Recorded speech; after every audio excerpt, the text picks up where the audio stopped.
প্রথম প্রশ্ন, আকাশে সাতটি তারা ওঠার সময় কবি কোথায় বসে থাকেন?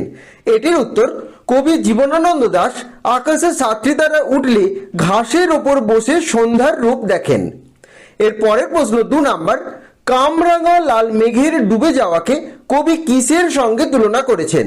কামরাঙা লাল মেঘের সাগর জলে ডুবে যাওয়াকে কবি মৃত মনিয়া পাখির সঙ্গে তুলনা করেছেন। 3 নাম্বার প্রশ্ন, অজস্র চুলের চুমা কবি কি অর্থে ব্যবহার করেছেন? এটির উত্তর, প্রকৃতির বুকে অন্ধকারের নিবিড়তাকে বোঝাতে কবি অজস্র চুলের চুমা কথাটি ব্যবহার করেছেন। 4 নাম্বার প্রশ্ন, কেশবতী কন্যার চুলের চুমা কোথায় ঝরে? এটির উত্তর, কেশবতী কন্যার চুলের চুমা হিজলে, কাঁঠালে, জামে অবিরত ঝরে পড়ে। 5 নাম্বার প্রশ্ন, কিশোরীর চাল ধোয়া হাত কেমন ছিল? এটির উত্তর, কিশোরীর চাল ধোয়া হাত ছিল ভিজে এবং ঠান্ডা। 6 নাম্বার, কি রঙের বটফলের কথা উল্লেখ করা হয়েছে কবিতায়? এটির উত্তর, জীবনানন্দ দাশের আকাশে সাতটি তারা কবিতায় লাল রঙের বটফলের উল্লেখ রয়েছে। এই প্রশ্নগুলি 1 নম্বরের প্রশ্ন হিসাবে অবশ্যই তোমরা দেখে রেখো। এবার এই কবিতাটির ইম্পর্টেন্ট 3 নম্বরের প্রশ্ন এবং তার উত্তরগুলি তোমরা দেখে নাও। প্রথম প্রশ্ন, কামরাঙা লাল মেঘ যেন মৃত মনিয়ার মতো গঙ্গা সাগরের ঢেউয়ে ডুবে গেছে, পংক্তিটির মধ্যে দিয়ে কবি কি বোঝাতে চেয়েছেন? এটির উত্তর, কবি জীবনানন্দ দাশের রূপসী বাংলা কাব্যগ্রন্থের অন্তর্গত আকাশে সাতটি তারা কবিতা থেকে উদ্ধৃত পংক্তিটি নেওয়া হয়েছে। কবিতাটিতে কবি জীবনানন্দ দাশ বাংলার বুকে দিন শেষ হয়ে ধীরে ধীরে সন্ধ্যার নেমে আসার এক অপূর্ব বর্ণনা দিয়েছেন। সূর্য অস্ত যাওয়ার পর তার শেষ আভাটুকু রাঙিয়ে দেয় আকাশের মেঘকে। লাল টুকটুকে মেঘকে দেখে কবির পাকা কামরাঙা ফলের কথা মনে হয়েছে। সেই মেঘও যেন সাগর জলে বিলীন হয়। কবির মনে হয় যেন এক মৃত মনিয়া পাখি জলে তার রক্তের রেশটুকু ছড়িয়ে দিয়ে ডুবে গেল। 2 নম্বর প্রশ্ন, আসিয়াছে শান্ত অনুগত বাংলার নীল সন্ধ্যা। কবি বাংলার সন্ধ্যাকে শান্ত, অনুগত, নীল বলেছেন কেন? এটির উত্তর, কবি জীবনানন্দ দাশের আকাশে সাতটি তারা কবিতা থেকে উদ্ধৃত পংক্তিটি নেওয়া হয়েছে। বাংলার গ্রামে শহরের মতো কোলাহল নেই, জীবনযাত্রা সেখানে শান্ত, তাই গ্রাম বাংলার বুকে সন্ধ্যাও নামে শান্তভাবে। পল্লী বাংলার সন্ধ্যা গ্রামের পরিবেশের সঙ্গে মানানসই, তার চাকচিক্য নেই, আছে শুধু স্নিগ্ধতা, তাই সন্ধ্যা অনুগত।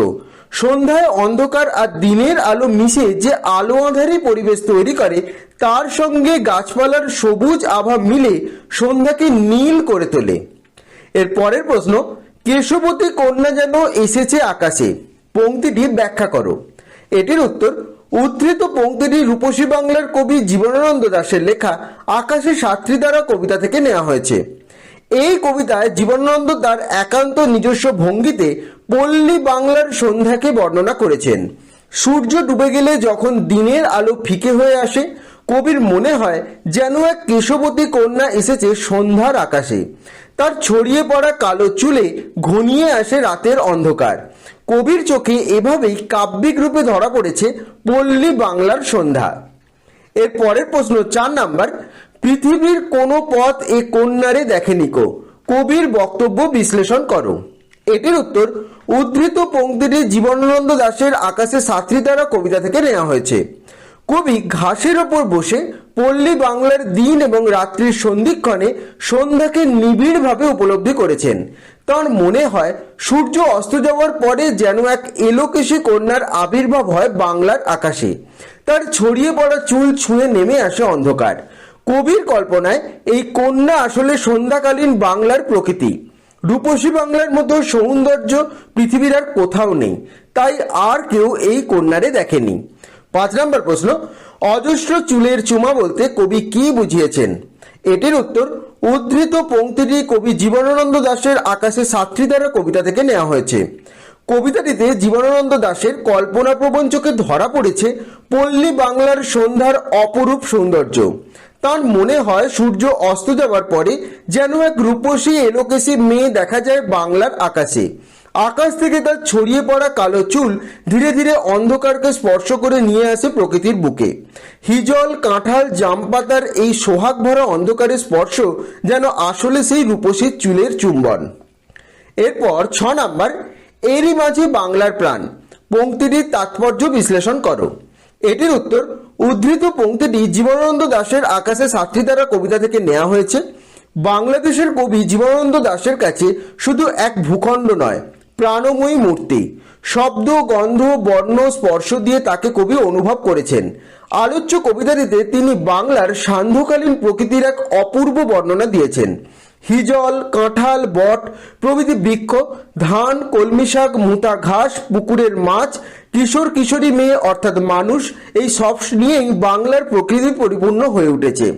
এই প্রকৃতির মধ্যেই কবি বাংলার জীবন্ত সত্তাকে উপলব্ধি করেছেন। এরপর 7 নাম্বার, লাল লাল বটের ফলের ব্যথিত গন্ধের ক্লান্ত নীরবতা তাৎপর্য ব্যাখ্যা করো। এটির উত্তর, আকাশে সাতটি দ্বারা কবিতায় পল্লী প্রকৃতির মধ্যে বাংলার প্রাণকে খুঁজে পেয়েছিলেন। গাছ থেকে খসে পড়া বটফলের মধ্যে আছে এক নীরব ক্লান্তি। বাংলার শান্ত নিস্তরঙ্গ প্রকৃতির মধ্যে থাকা বিষাদময়তাকেই যেন কবি এখানে প্রত্যক্ষ করেছেন। গাছ থেকে খসে পড়া বটফলের মধ্যে রয়েছে জীবন থেকে বিচ্ছিন্ন হওয়ার বেদনা। এরপর 8 নম্বর প্রশ্ন, আকাশে সাতটি দ্বারা যখন উঠেছে ফুটে আমি পাই টের, আমি কে, তিনি কি টের পান? এটির উত্তর, আকাশে সাতটি দ্বারা কবিতা থেকে গৃহীত আলোচ্য পংক্তিটিতে আমি হলেন কবি জীবনানন্দ দাশ। এবার তিনি কি টের পান? যখন আকাশে সাতটি তারা ফুটে ওঠে তখন কবি টের পান যে বাংলার প্রকৃতি এবং সেই প্রকৃতির লালিত জীবনের মধ্যে রয়েছে বাংলার প্রাণ। নরম ধানের গন্ধ, কলমির গন্ধ, হাঁসের পালক, পুকুরের জল, চাঁদা সরপটিদের মৃদু গন্ধ, এই সবের মধ্যে কবি বাংলার প্রাণকে খুঁজে পান। আবার কিশোরীর চাল দেওয়া ভিজে হাত কিংবা কিশোরের পায়ে দলা মুঠো ঘাস, এই প্রাণময়তাকে কবি দেখেন। খসে পড়া লাল বটফলের ক্লান্ত নীরবতাকেও তিনি প্রত্যক্ষ করেন, বাংলার প্রাণকে তিনি প্রত্যক্ষ করেন। এই সবকিছুতেই তিনি টের পান আকাশে সাতটি তারা ওঠার পরে।